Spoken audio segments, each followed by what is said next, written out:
right, diving in today, um, we're going somewhere a little different. Yeah. We're looking at some, let's call them unconventional relationship strategies, all from Russian sources. Right. So think of it as like opening up a secret playbook Mm-hmm. on how to understand the whole man-woman dynamic thing.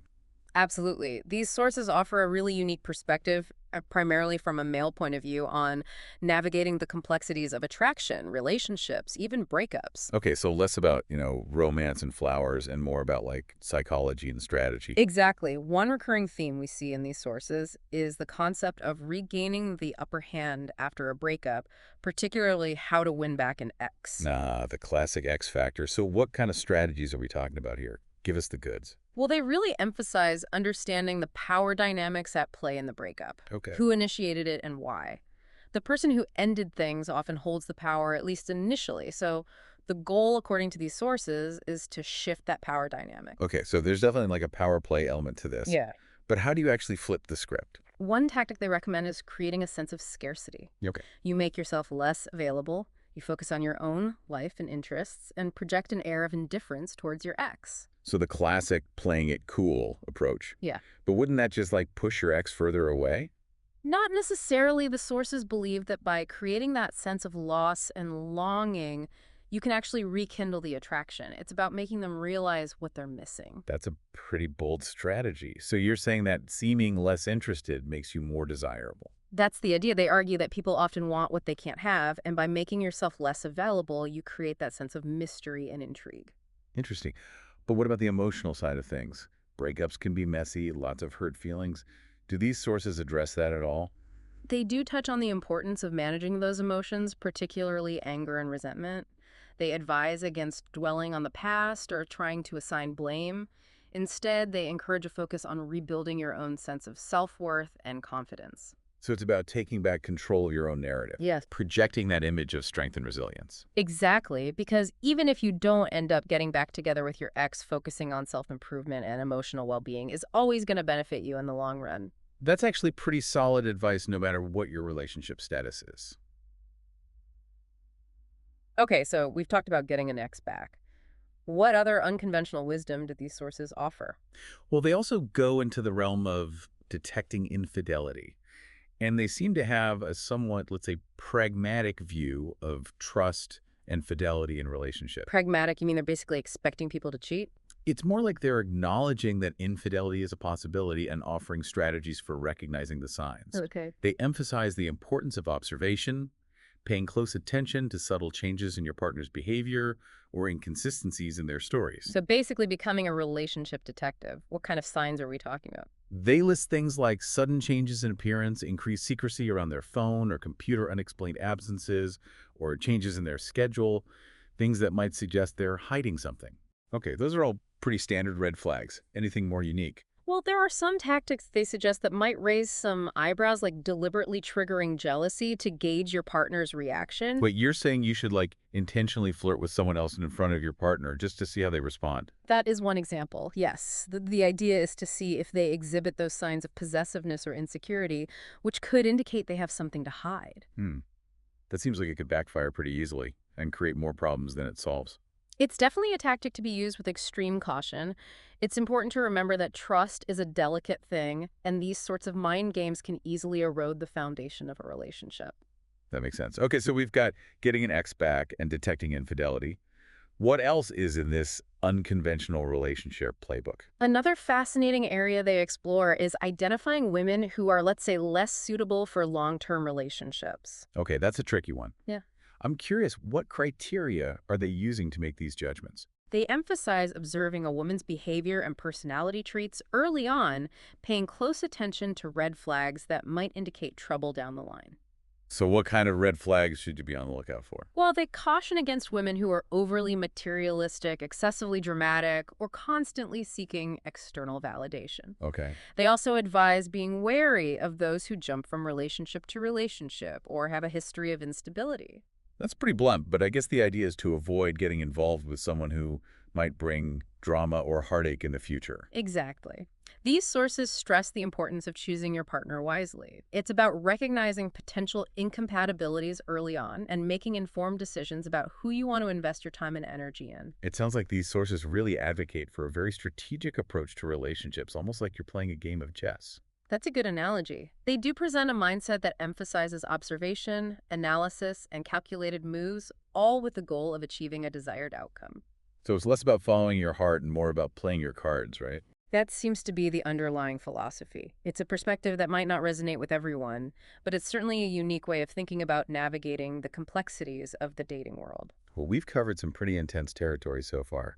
Getting an ex back, detecting infidelity, and even spotting red flags in potential partners. It's a lot to process. It has been a fascinating dive into a very different approach to relationships, and while some of these strategies might seem unconventional or even controversial, they do offer us a glimpse into a mindset that prioritizes strategy and self-preservation. Welcome back to our deep dive, into these kind of unconventional relationship strategies from this collection of Russian sources. Yeah, it's definitely a different way to think about navigating the dating world. Mm-hmm. Last time we talked about some pretty intense tactics, like for dealing with breakups and even detecting infidelity. Right. It's a lot to process. Honestly, some of it makes me a little uncomfortable. I understand, but remember, our goal here isn't to endorse any of these strategies, just to understand the mindset behind them. It's like looking through a different cultural lens on relationships. Right. So let's keep exploring that lens. We left Yeah. off talking about identifying women who might not be suitable for long-term relationships. Yes. It's kind of a minefield, but I'm curious to hear more about their perspective. Well, they offer a rather pragmatic view, some might even say cynical. They suggest paying really close attention to a woman's behavior and personality early on, almost like you're conducting a risk assessment. A risk assessment. That sounds pretty cold. Perhaps, but their logic is that by being observant and discerning, you can avoid potential heartache and wasted time. Okay. They believe that certain personality traits or behaviors are red flags that could indicate trouble down the line. Okay. So what kind of red flags are we talking about here? They caution against women who are excessively materialistic, driven primarily by status or possession. They also advise being wary of those who are constantly seeking external validation, needing that constant reassurance and attention. So basically they're saying to avoid women who might be high maintenance or emotionally draining. That's one way to put it. Yeah. They also highlight the importance of observing a woman's relationship history. Okay. They suggest being cautious of those who jump from one relationship to the next or have a pattern of unstable connections. Interesting. So they think past behavior is a pretty good predictor of future patterns. Exactly. They encourage men to look beyond that initial attraction and really consider whether a woman's values and lifestyle are actually compatible with their own in the long run. It's a very analytical approach to dating, almost like you're building a case file on a potential partner. That's a striking image, but it does capture the essence of their perspective. It's Yeah. about gathering information, weighing the pros and cons, and making a calculated decision based on your observations. Okay, so we've talked about avoiding potential pitfalls. What about the flip side? What qualities do these sources consider desirable in a long-term partner? Well, they really value women who are independent, self-sufficient, and have their own goals and passions. Okay. They believe a strong, capable woman is more likely to be a supportive and fulfilling partner. That makes sense. Nobody wants to be in a relationship where they feel like they're constantly taking care of the other person. Right. They also appreciate women who are genuine and down to earth, as opposed to those who are pretentious or obsessed with appearances. They believe authenticity and a strong sense of self are crucial for a healthy, lasting relationship. Okay, so they're looking for substance over superficiality. What else is on their checklist? Interestingly, they also place a high value on a woman's ability to create a comfortable and welcoming home environment. Okay. They believe that a woman who can nurture a sense of warmth and stability is essential for a man's well-being. So they're not just looking for a partner. They're looking for someone who can create like a haven, a sanctuary from the outside world. That seems to be a core value in their perspective. They believe that a harmonious and nurturing home environment is essential for a man to thrive and succeed in other areas of his life. It's an interesting perspective, and one that might resonate with some people, but it also feels a bit traditional, even old-fashioned. It's true. These sources do reflect a certain cultural context that might not align with everyone's values or beliefs, but it is fascinating to explore these different approaches to relationships and consider the underlying motivations behind them. Yeah. Okay, so we've talked about red flags and desirable qualities. What other insights do these sources offer on navigating the complexities of, romantic relationships? One recurring theme is this idea of maintaining a woman's interest, even after you've been together for a while. They emphasize the importance of keeping things exciting, unpredictable, even a bit challenging. So it's not enough to just be a good partner. You have to constantly keep her on her toes. That seems to be their philosophy. They believe that complacency is the enemy of passion and that a certain level of uncertainty can keep the spark alive. Hmm. It sounds kind of manipulative, like you're intentionally trying to make her insecure. It can be seen that way for sure, but their argument is that women thrive on a bit of mystery and excitement. They suggest incorporating elements of surprise and spontaneity into the relationship, whether it's planning unexpected dates or pursuing new hobbies together. So it's more about keeping the relationship fresh and dynamic than about playing mind games. That's how they present it. They believe that by constantly evolving and challenging each other, both partners can grow and maintain a sense of vitality in the relationship. It's a perspective that definitely emphasizes personal growth and continuous effort. Mm.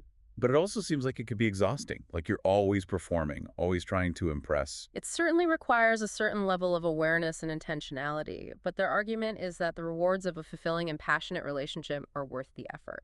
Well, I think this deep dive has given us a lot to think about.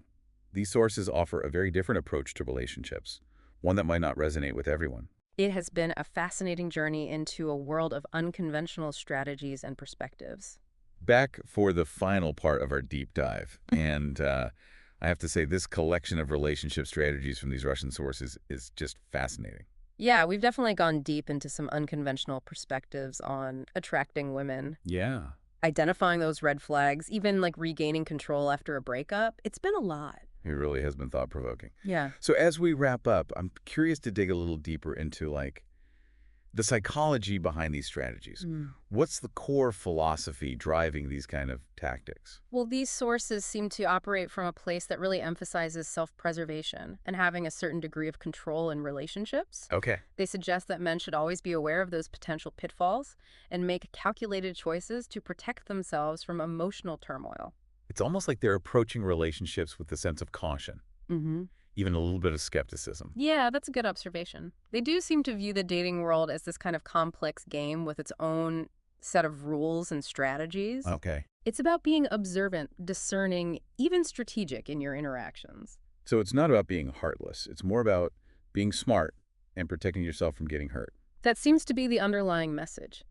They advocate for a certain level of detachment, a kind of emotional resilience that allows men to navigate the ups and downs of relationships without being totally consumed by them. I can see how that could be appealing, especially, in a world where heartbreak and disappointment are so common. Right. They present a mindset that emphasizes logic over emotion analysis over intuition.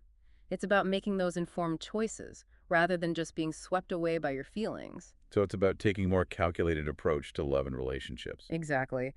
And while this perspective might not resonate with everyone, it does offer an alternative way of thinking about those dynamics between men and women. It's definitely unique. Mm. But I have to ask, doesn't this huge emphasis on strategy and control kind of take away from the magic of love? That's a great question. And honestly, it's one these sources don't really address directly. Their focus is mainly on those practical aspects of attracting and maintaining relationships, not necessarily on the emotional side of love and intimacy. I guess it all comes down to perspective. Some people might find this strategic approach empowering, while others might find it a total turnoff. Right. Ultimately, the best approach to relationships is the one that feels right for you, the one that aligns with your own values and beliefs. Well said. Well, I think this deep dive has given us plenty to think about.